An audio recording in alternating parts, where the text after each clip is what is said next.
Kybernetický zločin mení usporiadanie sveta. Tieto trendy si pamätajte. Na úvod si predstavte, že každých 39 sekúnd je vo svete zaznamenaný kybernetický útok. Toto silné tvrdenie portálu Security Magazine prekonáva odhad analytickej spoločnosti Statista. Očakáva, že celosvetové náklady na trestnú činnosť páchanú online sa do roku 2027 vyšplhajú takmer na 24 biliónov amerických dolárov. Znamená to približne trojnásobný nárast za 5 rokov. Kybernetické útoky menia svet, vzťahy medzi štátmi, prístup k technológiám aj dôveru v dodávateľských vzťahoch. Kybernetický zločin je fenomén, ktorý sa označuje ako game changer. Ten, ktorý radikálne mení pravidlá hry. A kybernetický zločin mení aj spôsob, ako sú veci vnímané. Konflikty medzi štátmi v tradičnej forme sa presúvajú do kybernetického priestoru. Sme svedkami narastajúcej kybernetickej špionáže aj kybernetických sabotáží. Kybernetická kriminalita nadobúda nový geopolitický rozmer. Odhalenie kybernetickej špionáže vo Volkswagene koncom apríla toho roku otriaslo celým Nemeckom. Po informácii, že dôkazy smerujú na čínsku hackerskú skupinu podporovanú vládou, médiá rozpútali búrku. A pozornosť sa tak opäť upriamuje na bezpečnosť kritickej infraštruktúry. Už dlhodobo sú pod paľbou zdravotnícke zariadenia, energetické aj dopravné siete.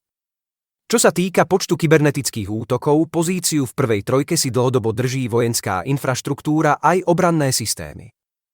Ochrana kritickej infraštruktúry sa tak dostáva medzi najvyššie priority štátov spolu s ochranou citlivých údajov. Údaje sú totiž pre štáty a firmy tým najdôležitejším.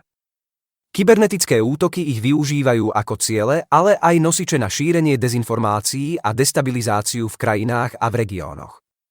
Asi najznámejším príkladom sú pokusy o ovplyvňovanie verejnej mienky počas volieb.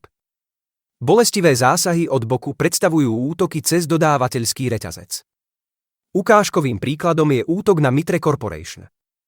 Mohol zlikvidovať bezpečnosť celého štátu. Vlastne celých štátov. Bezpečnostný incident je spojený s čínskou skupinou pokročilých hrozieb. Útočníci zneužili zerodej zraniteľnosti vo VPN produktoch Ivanti a prenikli do siete používanej na výskum a vývoj.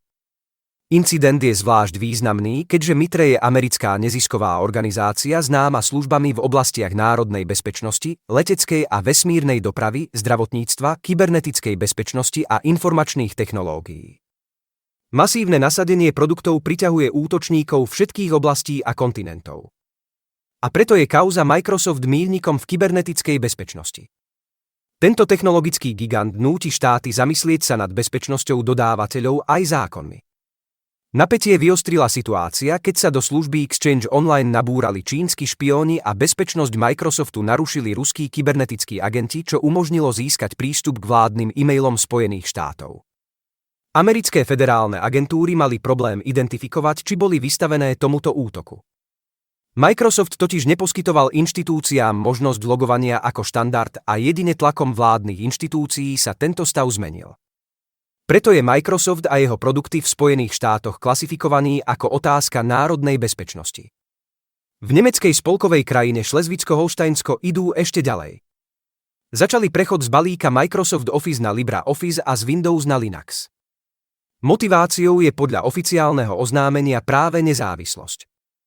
Ak mapujeme míľniky kybernetickej bezpečnosti, je tu ransomwareový útok na spoločnosť Change Healthcare. Je dcérskou spoločnosťou zdravotnej poisťovne United Health Group a spracováva poistenie a fakturáciu pre stovky tisíc nemocníc, lekární a ordinácií.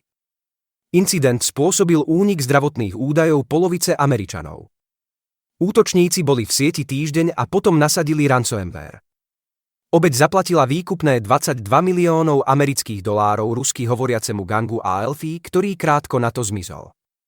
Teraz však majú v zdravotnej poisťovni ďalší problém.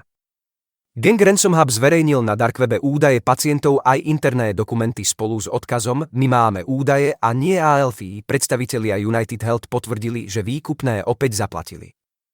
Urobili tak v záujme ochrany pacientov, ale výšku už nezverejnili. Straty spojené s incidentom presahujú 870 miliónov dolárov. Ponaučenie je veľmi bolestivé a jednoznačné. Nikto nie je v bezpečí. Ale naozaj nemôžeme sedieť v kúte a čakať na útok. Takže, aby sme to vyvážili, tu sú jedny z hlavných pilierov kybernetickej bezpečnosti. Manažované bezpečnostné služby. Zero Trust architektúra. Využívanie strojového učenia a umelá inteligencia pre efektívnejšiu detekciu hrozieb. Pokročilé šifrovacie technológie a kvantovo odolné kryptografické metódy. Budovať kybernetickú odolnosť znamená podstatne viac. Ale ak máte už niekam investovať čas a peniaze, tieto trendy sú kľúčové. Report bezpečnosti pripravil tím Ellison Slovakia.